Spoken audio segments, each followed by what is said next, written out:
Donald ட்ரம்புக்கு எதிராக நாங்கள் சும்மா அதை வேடிக்கை பார்த்துக் கொண்டிருக்க முடியாது. ஈரான் மீது போர் வேண்டாம். டொனால்ட் ட்ரம்பை எதிர்த்து நாளைக்கு அரசாங்கத்துக்கு எதிராக மக்கள் அணிதிரள்வார். அவர் சொன்னதான் நாட்டுக்குள்ள எதிரியோட நாங்கள் ஃபைட் பண்ண வேண்டும் என்று இந்த உலக யுத்தத்துக்கு எதிராக இந்த போராட்டத்தில் ஜேவிபியினர் இன்றைக்கு அனுரகுமார திசநாயக்கா அமெரிக்காவிற்கும் நல்ல பிள்ளையாக உறவுகள் அனைவருக்கும் வணக்கம். நாங்கள் மீண்டும் ஒரு காணொளி ஊடாக சந்திக்கிறோம். இன்றைய தினம் நாங்கள் நிற்கக்கூடிய பகுதி பரபரப்பான யாழ்ப்பாண டவுனில் வந்து நாங்கள் நிற்கிறோம். யாழ்ப்பாண நகர பகுதியிலே நாங்கள் நிற்கிறோம். இந்த இடத்துல இன்றைய நாளில் ஒரு போராட்டம் ஒன்று முன்னெடுக்கப்பட இருக்கின்றது. அது என்ன விஷயம் அப்படின்னு சொல்லி பார்த்தீங்கன்னு சொன்னால், உங்களுக்கு தெரியும், கடந்த காலங்களில் ஏற்படுகின்ற உலக நாடுகளில் ஏற்பட்டிருக்கின்ற போர் சூழல், அது முக்கியமாக ஈரான், அமெரிக்கா, இஸ்ரேல் அவர்களுக்கு இடையிலான இந்த போர்ச்சூழல் காரணமாக பல நாடுகளிலையும் பல்வேறு விதமான பொருளாதார நெருக்கடிகள், அதே மாதிரி எரிபொருள் தட்டுப்பாடுகள் சொல்லி நிறைய விஷயங்கள் பேசப்பட்டிருந்தது. அதே மாதிரி இலங்கையும் மறைமுகமாகவும் நேரடியாகவும் நிறைய விஷயங்களை பாதிக்கப்பட்டிருக்குன்னு சொல்லலாம். அதனைத் தொடர்ந்து இப்போ இந்த காலப்பகுதியில் போர் நிறுத்தம் வந்து செஞ்சிருக்கணும் 14 நாட்களுக்கு. அப்படி இருக்கின்ற சந்தர்ப்பத்தில் இன்னும் அந்த பதட்டமான நிலவரங்கள் நீடிச்சு கொண்டு தான் இருக்குன்னு சொல்லலாம். அதனைத் தொடர்ந்து இன்றைய நாளில், அதுவும் குறிப்பாக யாழ்ப்பாணம் பஸ் ஸ்டாண்டுக்கு முன்பதாக இந்த இடத்துல ஒரு போராட்டத்தை வந்து முன்னெடுத்திருக்கணும். அதுவும் இவ்வளவு மக்கள் போய் வருகின்ற இந்த இடத்துல இந்த போராட்டம் இப்போ நடைபெற்று கொண்டிருக்குது. வீதிகள் எல்லாம் வந்து போக்குவரத்து போலீசார் வந்து போடப்பட்டிருக்கணும். அவரோட நிறைய பேர் இந்த இடத்துல பல்வேறு விதமான கோஷங்களையும் அவர்கள் எழுப்பி கொண்டிருக்கிறத பார்க்கக்கூடிய மாதிரி இருக்குது.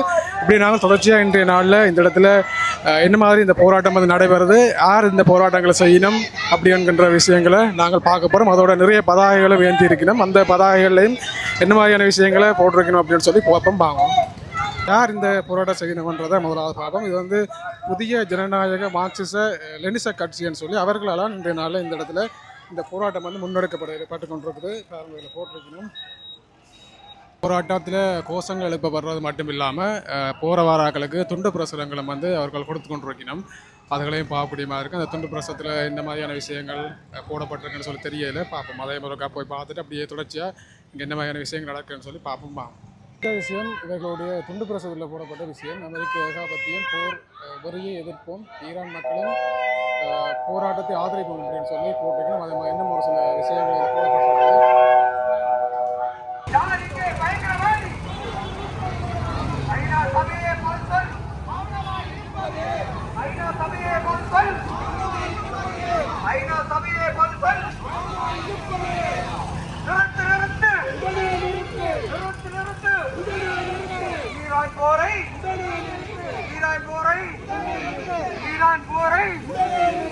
அன்று வியட்நாம், அன்று வியட்நாம், அன்று வியட்நாம், இன்று ஈரான், இன்று ஈரான்.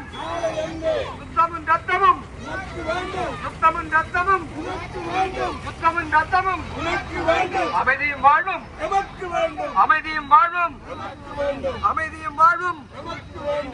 உலக எதிரி யாரு? உலக எதிரி யாரு? உலக எதிரி யாரு?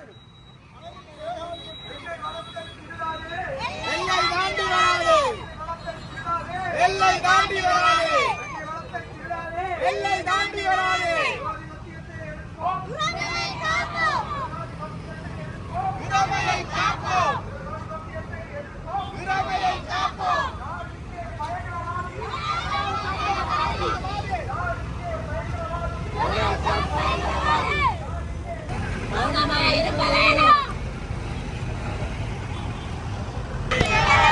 அன்னை வளத்தை திருடாது,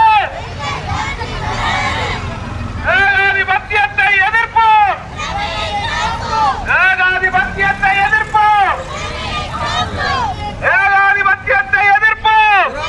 காப்போம். பதில் சொல். மௌனமாய் இருப்பது ஐநா சபையை பதில் சொல்.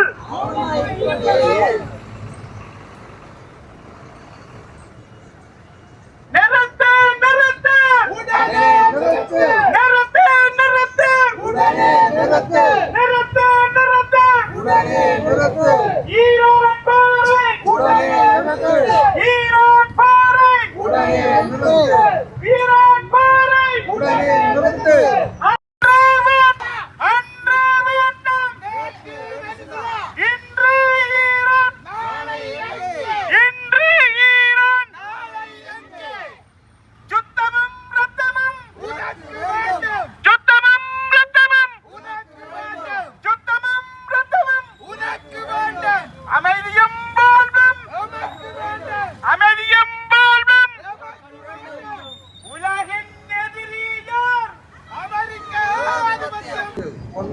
அன்புக்குரிய மக்களே, இன்று யாழ் நகரிலே எங்களுடைய புதிய ஜனநாயக மார்க்சிச கட்சி இடம்பெற்று வருகின்ற மத்திய கிழக்கு ஈரான் மீதான அமெரிக்க ஏகாதிபத்தியத்தினுடைய ஆக்கிரமிப்பு போரை எதிர்த்து ஒரு ஆர்ப்பாட்டத்தை ஏற்பாடு செய்திருக்கின்றோம்.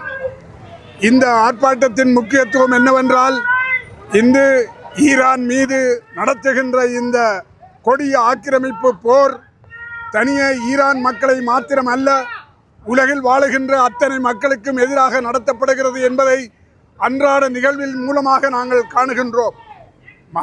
ஈரான் நாட்டினுடைய எண்ணெய் வளத்தையும் மத்திய கிழக்கினுடைய ஆதிக்கத்தையும் தன்னுடைய கரங்களிலே வைத்திருப்பதற்காக அமெரிக்க ஏகாதிபத்தியவாதிகள், அமெரிக்க பெருங்கொடீஸ்வரர்களான முதலாளிகள் நடத்துகின்ற போர்தான் ஈரான் மீதான போர் என்பதை உலக மக்களாகிய நாங்கள் உணர்ந்து கொள்ள வேண்டும். எனவே இந்த போரை உலகத்திலே எல்லா நாடுகளிலும் எதிர்த்து வருகின்றார்கள். குறிப்பாக டொனால்ட் ட்ரம்ப் தலைமையிலான அமெரிக்காவிலே 52 மாநிலங்களிலும் அமெரிக்க மக்கள் நோ கிங், மன்னன் இல்லை என்ற அந்த கோஷத்தின் கீழ் அந்த நாட்டிலே போருக்கு எதிராக, டொனால்ட் ட்ரம்புக்கு எதிராக லட்சக்கணக்கிலே அங்கே மக்கள் அணிதிரண்டு எல்லா மாநிலங்களிலும் போராட்டங்களில் ஈடுபட்டு வருகின்றார்கள். அந்த மக்கள் என்ன சொல்லுகிறார்கள்? போர் வேண்டாம், ஈரான் மீது போர் வேண்டாம், உடனடியாக நிறுத்து என்று அவர்கள் கோருகின்றார்கள். ஆனால் அந்த போரினால் அதிகம் பாதிக்கப்படக்கூடிய எங்களுடைய நாடு போன்ற நாடுகளில் இருக்கக்கூடிய மக்களாகிய நாங்கள் சும்மா அதை வேடிக்கை பார்த்து கொண்டிருக்க முடியாது. வெறும் செய்திகளை மாத்திரம் பார்த்து கொண்டிருக்க முடியாது.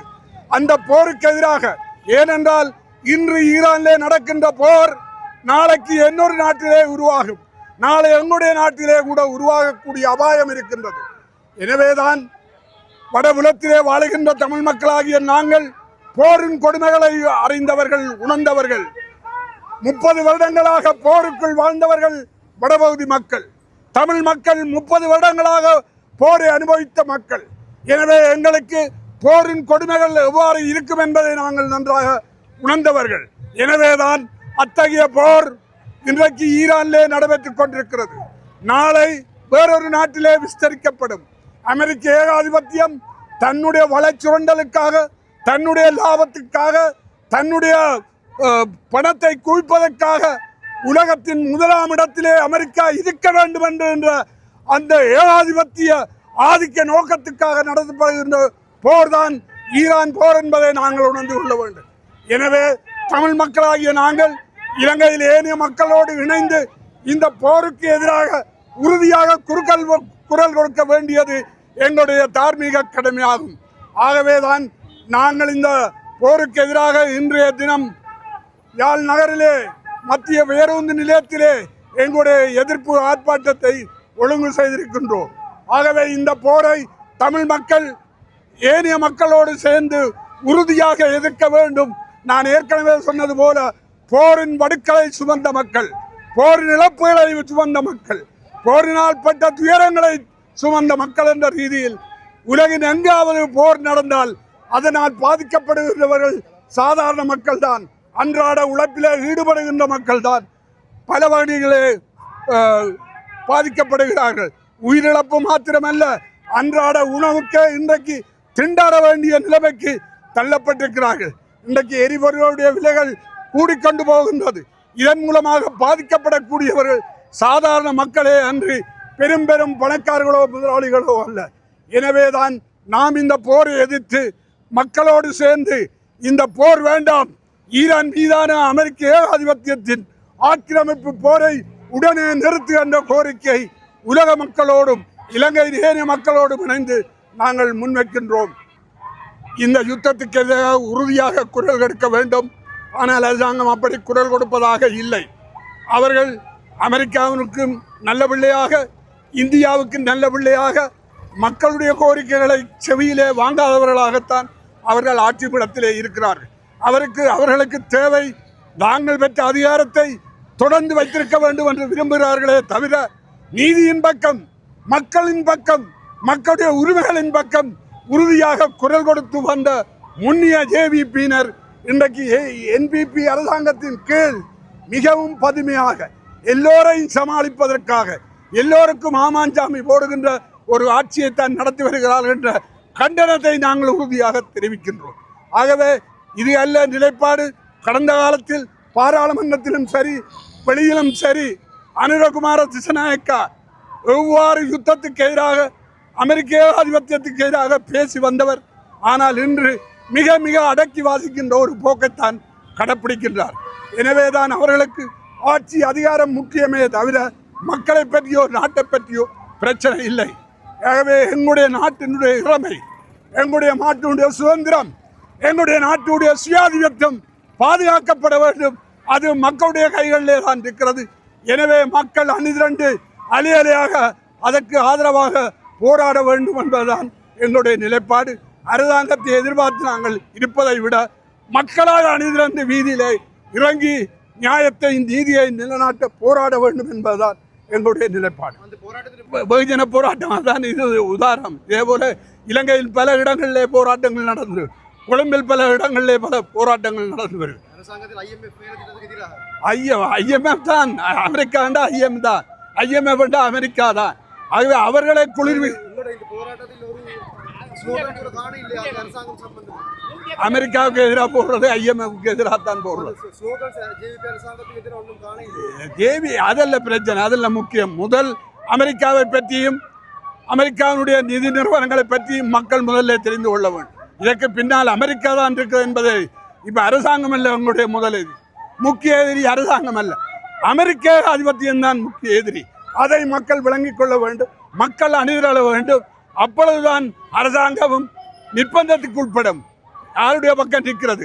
அரசாங்கத்தின் பக்கம் நிற்பதா, மக்களுடைய பக்கம் நிற்பதா?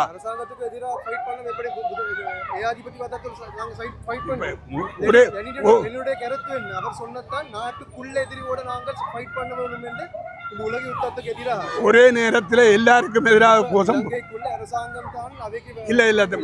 உலகத்தில் எந்த ஒரு பிரச்சனையிலும் ஒரே நேரத்தில் ஒரு எதிரி தான் எதிர்க்க முடியும். ஒரே நேரத்தில் அவர் இவர் எல்லாரையும் எதிர்க்க முடியாது.